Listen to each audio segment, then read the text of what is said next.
Hello மக்களே, வணக்கம் and welcome back to our channel. இன்றைக்கி ரெசிபி என்னன்னு பார்க்கறதுக்கு முன்னாடி வீடியோவை மறக்காமல் லைக் பண்ணுங்கள், ஷேர் பண்ணுங்கள், சப்ஸ்கிரைப் பண்ணுங்கள் மக்களே. இன்றைக்கி என்ன ரெசிபின்னு பார்த்தீங்கன்னா சாம்பார் சாதம், அதாவது பிஸ்மில்லாபாத்துன்னு நம்ம வச்சுக்கலாம். அது ஒரு கிண்ணத்தில் ஒரு கிளாஸ் ரைஸ் எடுத்து அதே கிளாஸில் ஒரு கிளாஸ் துவரம்பருப்பு எடுத்துக்கணும். ரெண்டுமே ஈக்குவல் குவான்டிட்டியில் எடுத்துக்கணும். ஒரு 1/2 hour ஊற வச்சுடுங்க. அப்புறம் ஒரு குக்கரில் எண்ணெய் விட்டு கடுகு, சீரகம், வெந்தயம் 3 பொரிய விடுங்க.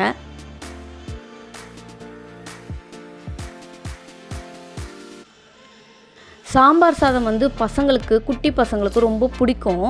ஏன்னா அது நல்லா குழைய இருக்கும்போது நெய் விட்டு கொடுத்தீங்கன்னா விரும்பி சாப்பிடுவாங்க.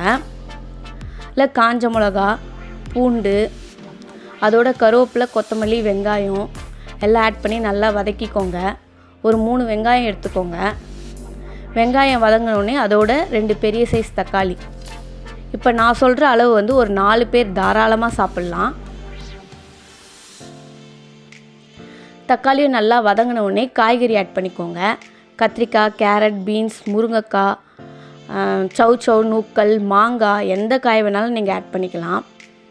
அது பசங்களுக்கு நல்லா குழைய சாப்பிடுவாங்க. அதோட காய் நல்லா வதங்கினதுக்கப்புறம் மஞ்சத்தூள், மிளகாத்தூள், சாம்பார் பொடி, பெருங்காயத்தூள் எல்லாம் சேர்த்து நல்லா ஆட் பண்ணிக்கோங்க.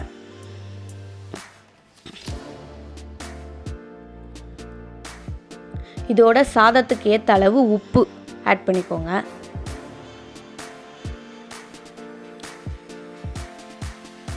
இப்போ இதெல்லாம் நல்லா வதங்கின உடனே அந்த சாதத்துக்கு ஏற்ற அளவு தண்ணி எப்படின்னா 1 கிளாஸ் ரைஸ்க்கு 2 கிளாஸ் தண்ணி. அதே மாதிரி பருப்பு 1 கிளாஸ் எடுத்துருக்கோம், அதுக்கும் 2 கிளாஸ் தண்ணி ஊற்றணும். மொத்தம் நீங்கள் டோட்டலாக 5 கிளாஸ் தண்ணி விட்டுக்கோங்க. சைட் பை சைடாக நம்ம மீன் தொட்டுக்கிறதுக்கு மீன் வறுக்கலாம். மஞ்சத்தூள், மிளகாத்தூள், உப்பு, இஞ்சி பூண்டு பேஸ்ட், அரிசி மாவு எல்லாம் சேர்ந்து நல்லா கலந்துக்கோங்க. தண்ணி விட்டுறதுக்கு பதிலாக எண்ணெய் விட்டிங்கன்னா இன்னும் நல்லா ஒட்டும். குக்கரில் ஒரு 4 விசில் வரட்டும். அது பாருங்கள், இந்த மாதிரி நல்லா குழஞ்சி வரணும். நல்லா குழஞ்சி வந்தவுடனே அதில் கொஞ்சமாக புளித்தண்ணி சேர்த்துக்கோங்க. புளித்தண்ணி சேர்த்து அது ஒரு 2 நிமிஷம் கொதிக்க விடுங்க. போதும், ரொம்ப நேரம் கொதிக்க வேணாம், ஒரு 2 நிமிஷம் கொதிச்சதுன்னா போதும். அவ்வளோதான். நெய் விட்டு நீங்கள் பரிமாறிங்கன்னா குழந்தைங்க விரும்பி சாப்பிடுவாங்க. மக்களே, வீடியோ பிடிச்சிருந்தால் லைக் பண்ணுங்கள், ஷேர் பண்ணுங்கள், சப்ஸ்கிரைப் பண்ணுங்கள். கண்டிப்பாக பிகினர்ஸ்க்கு புது டிப்ஸ் அண்ட் ட்ரிக்ஸ் வீடியோவாக வரும். கண்டிப்பாக நீங்கள் எங்களை என்ஜாய் பண்ணுவீங்கன்னு நினைக்கிறேன். பாய்.